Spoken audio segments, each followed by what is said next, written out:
Today we're going to be making beer-battered fish and chips with our own homemade tartar sauce. The twist today is going to be that we're not going to do your typical Idaho potato, slice them up, fry them up. No, we're going to be doing Sweet Potato Tater Tots. It's actually a recipe that I came up with. I'm just doing multiple trials. It's really easy. Also, we're going to be making our own tartar sauce with our own mayonnaise. So I'm going to teach you guys how to make mayonnaise, how to make tartar sauce, sweet potato tots, and best of all, beer-battered fish. So let's get started. To make your mayonnaise, which is the base of your tartar sauce, you're going to need 3 egg yolks, 1/2 teaspoon of cayenne, 1/2 teaspoon of ground black pepper, 3/4 teaspoon of kosher salt, and 1 teaspoon of honey mustard. Also, you're going to want 1 1/4 cups nut oil. I prefer walnut oil. You want to use your food processor.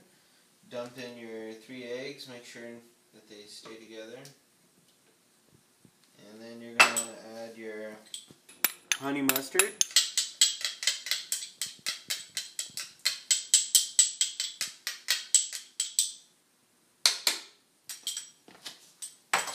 And you're going to want to whisk that for a little bit, and you're going to want to also set your timer just at any time, just so you can measure out 30 seconds. So we're going to start mixing this. And then you're going to want to slowly add your oil.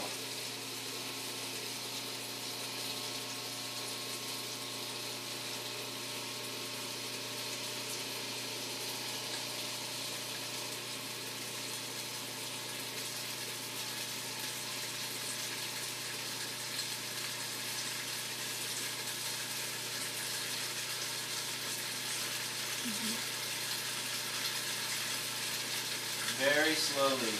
And you're doing this so that you're not going to break your emulsification.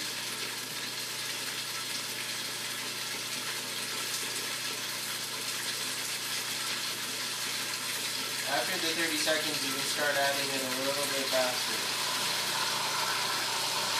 Now, as you can see, by adding it real slowly, the emulsification has happened, and the reason you don't want to season this beforehand is because it'll break that. All the spices and the kernels of the kosher salt or whatever you're using to tang this up will change it. Now, if you look inside, you'll notice that it's nice and creamy.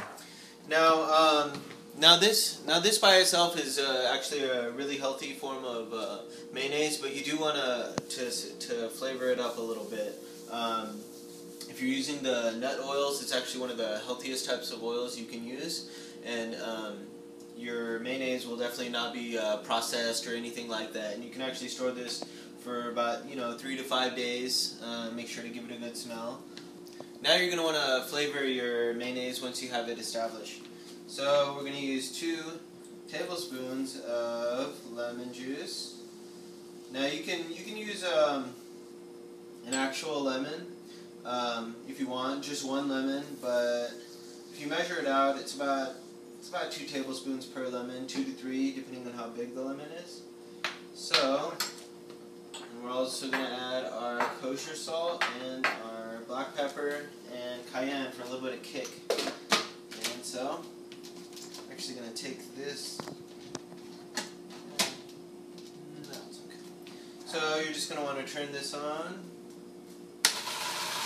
Add all your ingredients. Let them combine.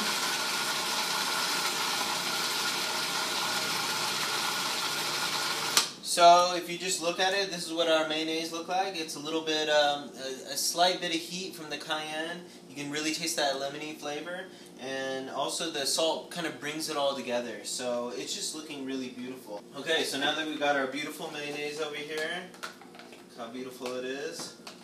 We're going to measure out 1 cup of it. So nice.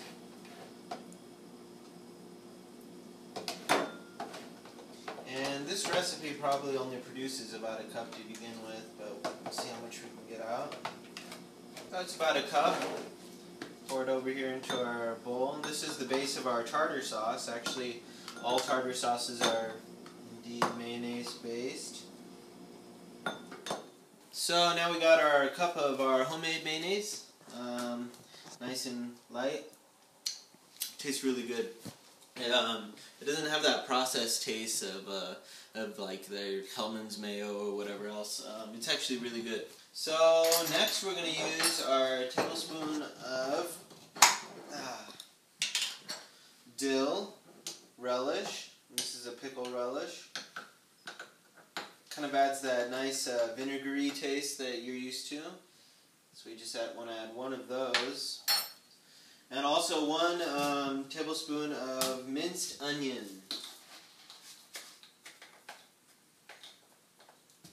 Minced onion always it's just basically dried onion that they mince up and package. It's actually a really nice flavor. And you're also going to want to add some more lemon juice to this. You're going to want to add about 2 tablespoons of lemon juice.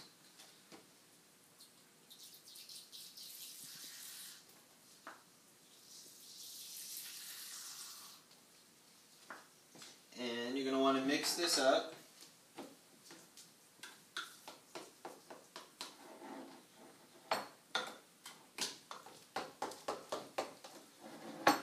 You can start to see how it's going to start having that tartar kind of look to it. And the reason you want to make this first is because you really want to let it sit. You want to let it sit so all the flavors meld together really nice, especially since you just made the mayonnaise. So I'm going to give that a try. It's actually pretty good. That's actually pretty good. What I would do though is add a little bit of salt and pepper. I'm going to go ahead and use my 1/8 teaspoon over here. I don't want to overdo it with salt.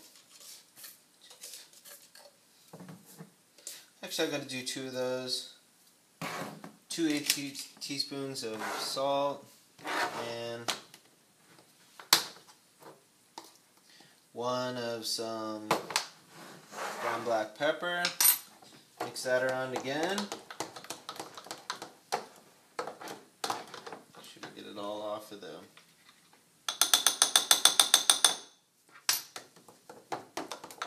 spoon here. Give it another taste. So yeah, that's it for the tartar sauce. It's actually came out really good, and you're going to want to set it inside your fridge and cover it for about an hour while we're making everything else.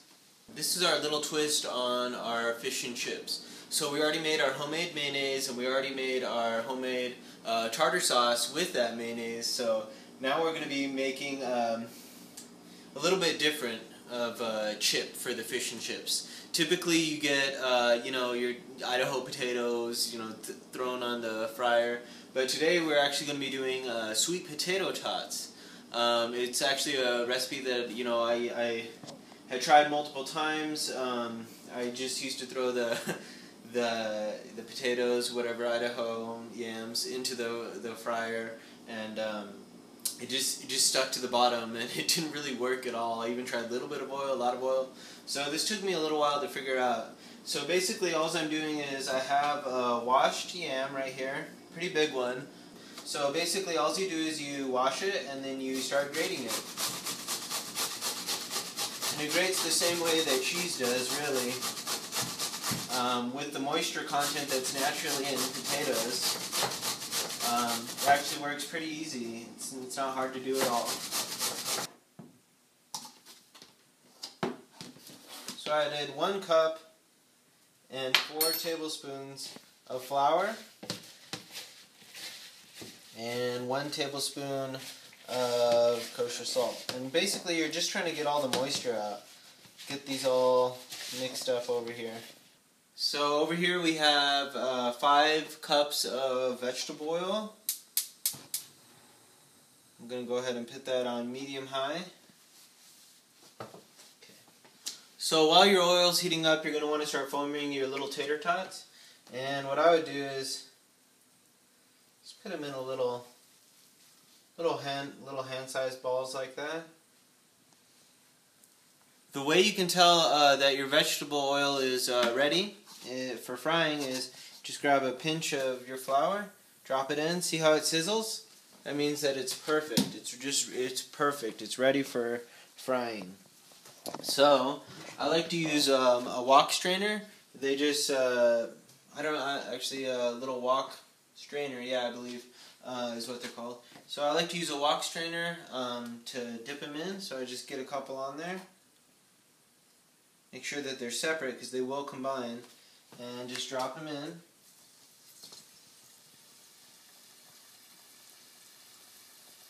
And because of the ones that you're adding, I'm going to use these two as a test.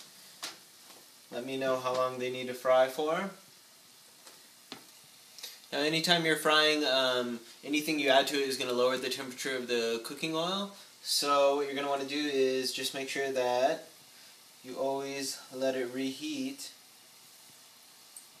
And actually I could use this, crank this up a tiny bit more. And you're really going for once they start really browning on the outside. That's what we're looking for. Another good way you can tell is once the bubbles start to lessen, that means that the items are getting cooked. Before you just dump them all in there, it's always good to make sure that you always do a little test run of your oil, see the temperature that it cooks at, the time it takes, and then you always want to try it. So this is my test guy, and I like to use a paper towel with cardboard. Make sure that the fry doesn't get too oily. Whatever you're frying, you don't want it to be oily at the end. You want it to be nice and crisp. So let's give it a try.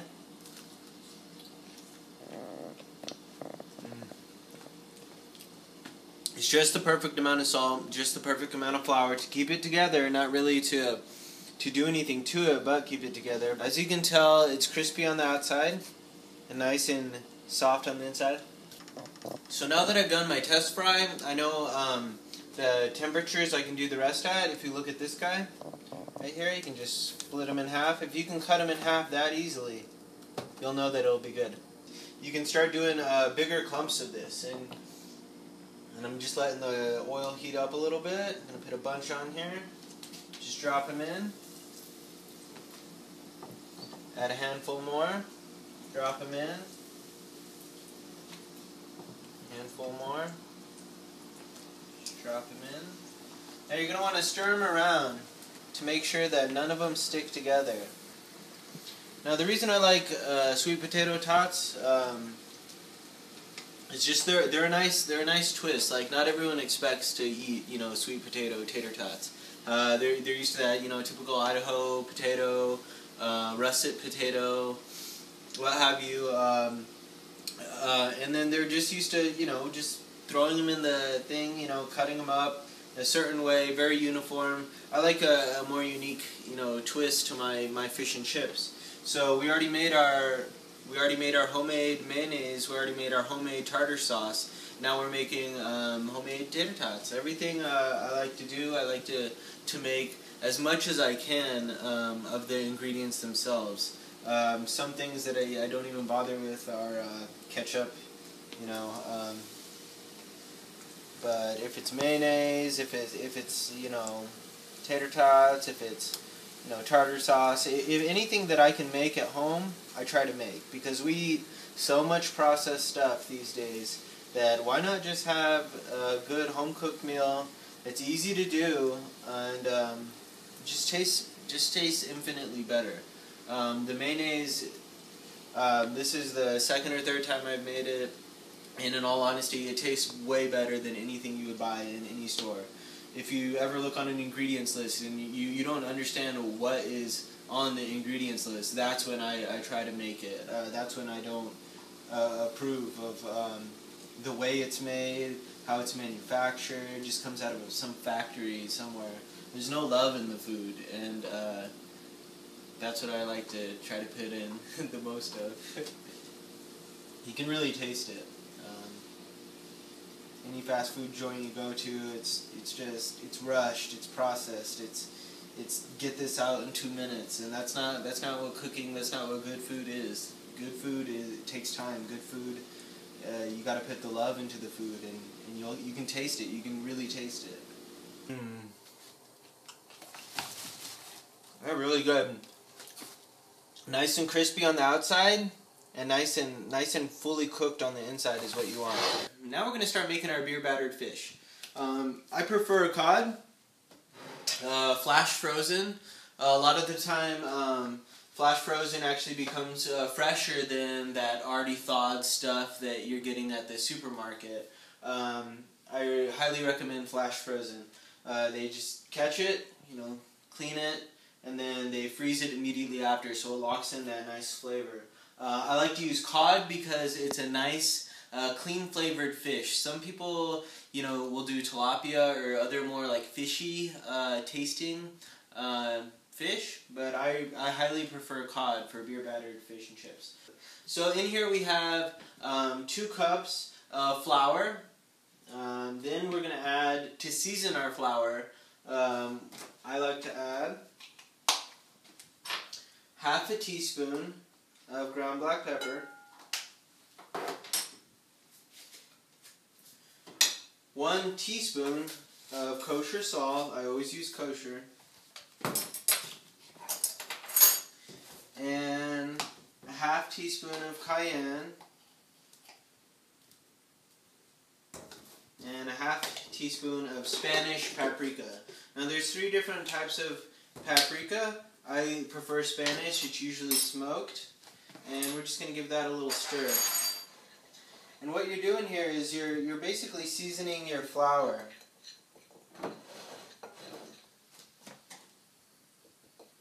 Now,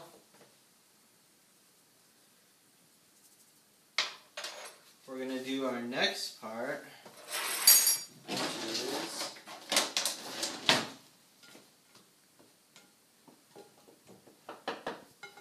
and this is just lightly seasoned flour. You can really season it with whatever you prefer, but I like a little bit of kick with the cayenne, a little bit of Spanish paprika inside of it, and you can see it's very light coloring we have going on here. And you're going to want to get 2 beers. 1 cheap beer, what have you, Pilsner, Budweiser, a cheap beer, something that you're not going to really drink, I guess.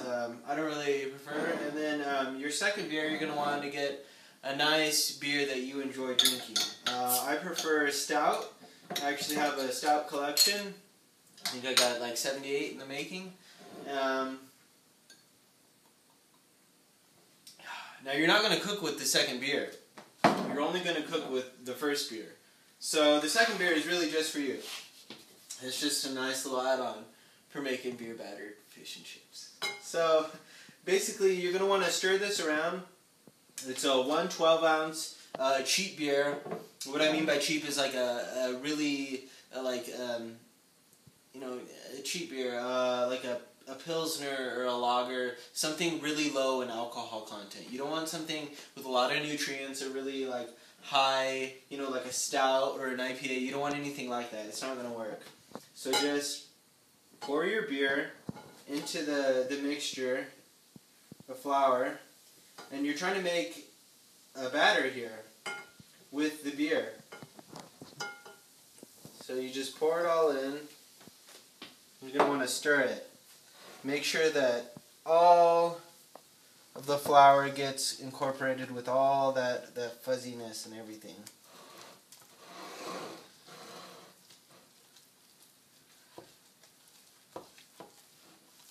And you don't want to overwork it either, because that's not good eats. It's not good at all. So you kind of want this like pasty kind of mixture. Make sure you use all that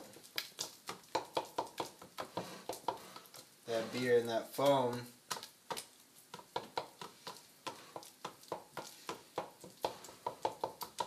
And this is kind of what it's going to look like. It's kind of going to look like yesterday's mush. Kind of going to look like a weird mush. And so make sure that there's no more liquid. As you can see, all the liquid has been absorbed. And you don't want to overwork this because you're going to make it just nasty, hard to work with. It's just not going to turn out whatsoever. So, I'm going to make sure our oil is ready.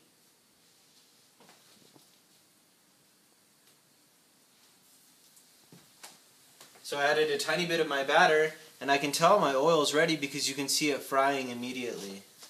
And I just used the same oil as I did with my sweet potato tots. I don't think that it's worth wasting. I don't think it's worth wasting the oil. It's oil's, you know, decently expensive for this much, 5 cups. So it should be good for both.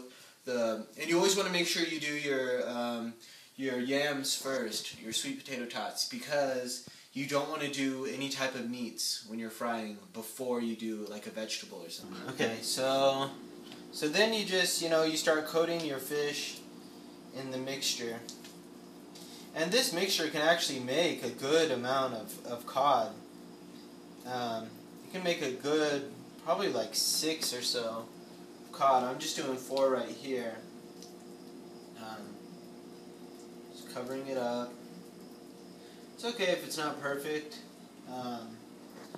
The fry usually like puffs it up and keeps it from those little spots that you miss from showing because it bubbles it up.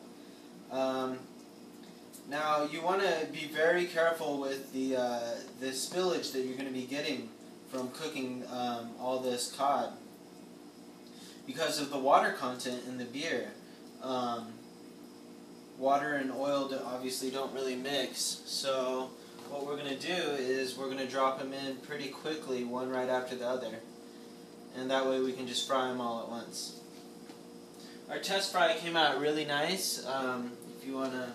So the test fry came out really nice. As you can tell, it's really crispy, really flaky inside. And what you want to do is when you cut it in between it, you want to make sure that it's a complete cut, an easy cut. That means the fish is fully flaked and it is ready to go. So we're going to start the last 3 that we got going on. And make sure that they're fully coated. Be very careful.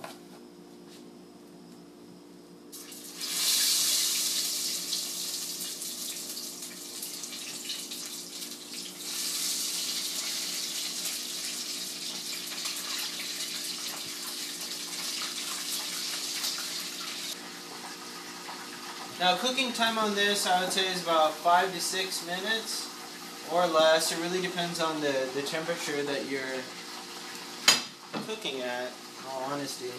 So now we're nearing our end. We're going to be taking our beer-battered fish right out of the pot, putting it in our little dry rack.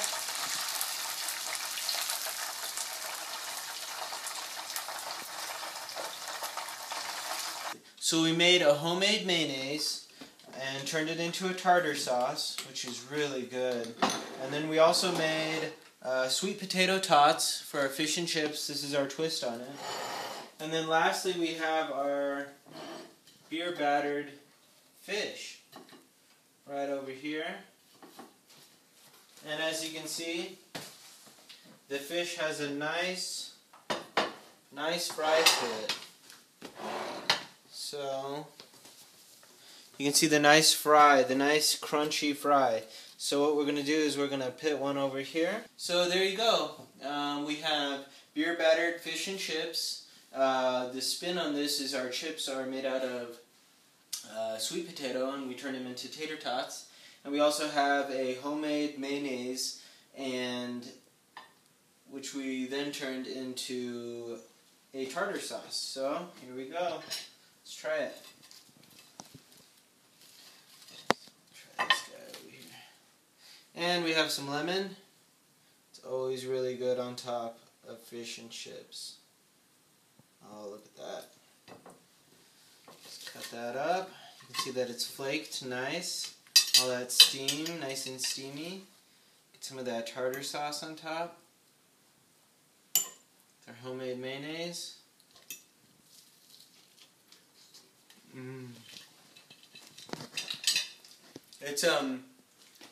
It's really good. The tanginess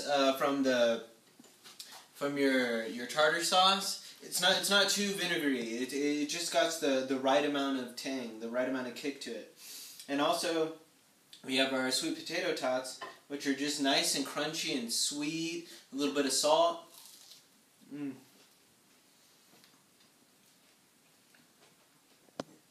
Top it off with your second beer. And